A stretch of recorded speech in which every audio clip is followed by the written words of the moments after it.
चलिए एक छोटा सा फर्नीचर बनाने वाले का बिजनेस इमेजिन करते हैं। लकड़ी खरीद ली, कारीगरों को भी पैसे दे दिए, लेकिन कुर्सी वो अभी तक बिकी नहीं है। अब इस पूरे प्रोसेस में जो पैसा फंस जाता है ना, जिसे वर्किंग कैपिटल भी कहते हैं, बस आज हम उसी मुश्किल की बात करने वाले हैं। अगर कोई मैन्युफैक्चरिंग बिजनेस चलाता है तो वो इस दर्द को बहुत अच्छे से समझेगा। इसे द गैप कहते हैं। ये वो दौर है जब पैसा कच्चे माल में तो लग चुका है, पर तैयार प्रोडक्ट बिकने के बाद वो पैसा वापस नहीं आया।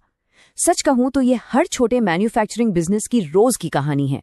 और पता है इस गैप में सबसे बड़ा खतरा क्या है? वो ये है कि असल में लागत कितनी आ रही है इसका ठीक ठीक पता ही नहीं चलता। सब कुछ बस अंदाजे पर चलता है, और मुनाफा वो तो बस एक उम्मीद बनकर रह जाता है, कोई पक्का आंकड़ा नहीं। तो फिर इस प्रॉब्लम का सल्यूशन क्या है? यहीं पर ज़ोहो बुक्स पिक्चर में आता है। ये सिर्फ हिसाब किताब रखने वाला कोई मामूली सॉफ्टवेयर नहीं है, बल्कि ये पूरे प्रोडक्शन को कंट्रोल करने वाला एक कमांड सेंटर है। देखिए, ज्यादातर अकाउंटिंग सॉफ्टवेयर क्या करते हैं, वो बस ये बताते हैं कि भाई इतना पैसा आया और इतना गया, सिंपल। लेकिन ज़ोहो बुक्स वो इससे कहीं ज्यादा है। वो ये समझता है कि एक कुर्सी को बनाने में कितनी लकड़ी लगी, कितनी कीलें इस्तेमाल हुई, और इसी से तो पता चलता है कि हर एक प्रोडक्ट को बनाने का असली खर्चा, मतलब असल लागत क्या है। अच्छा, अब देखते हैं कि ये सिस्टम और स्मार्ट कैसे होता है। यहीं पर ज़ोहो इन्वेंट्री की एंट्री होती है। ये इस पूरे इकोसिस्टम का एक बहुत ही जरूरी हिस्सा है, खासतौर पर बनाने वालों के लिए। ज़ोहो इन्वेंट्री के अंदर एक कमाल का फीचर है, कंपोजिट आइटम। इसको ऐसे समझिए जैसे ये किसी भी फिनिश्ड प्रोडक्ट के लिए एक रेसिपी हो। इसमें उन सभी रॉ मटेरियल्स की लिस्ट होती है जो उस प्रोडक्ट को बनाने में लगती हैं। टेक्निकल भाषा में इसे बिल ऑफ मटेरियल्स या BOM भी कहते हैं।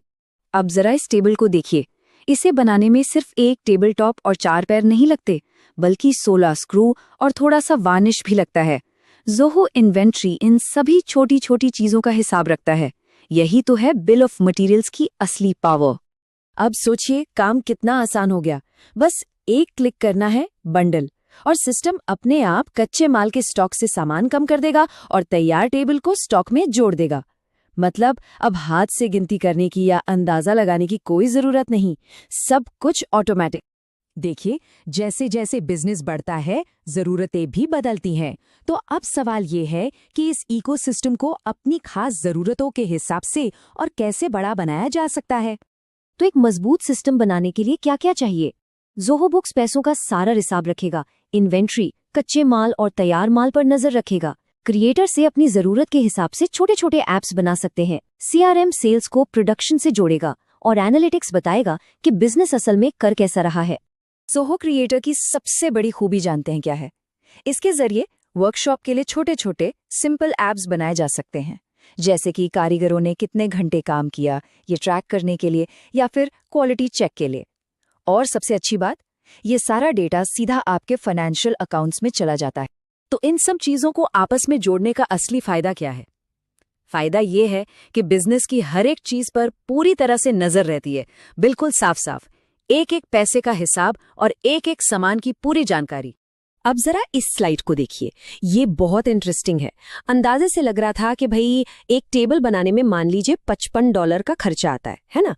लेकिन जब ज़ोहो ने हर एक स्क्रू और यहाँ तक कि वार्निश की हर बूंद का हिसाब लगाया, तो असल लागत निकल कर आई सिर्फ $47.32।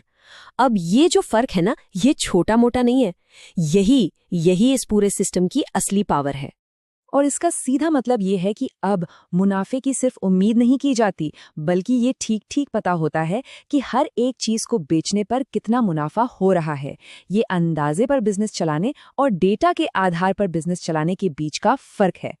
तो आखिर में सवाल बस इतना सा है, अपनी लागत का अंदाजा लगाना बंद करना है या फिर अपने बिजनेस की ग्रोथ को सही तरीके से प्लान करना है? ये सिर्फ एक सॉफ्टवेयर नहीं है, ये बिजनेस करने के पूरे तरीके में एक बहुत बड़ा बदलाव है।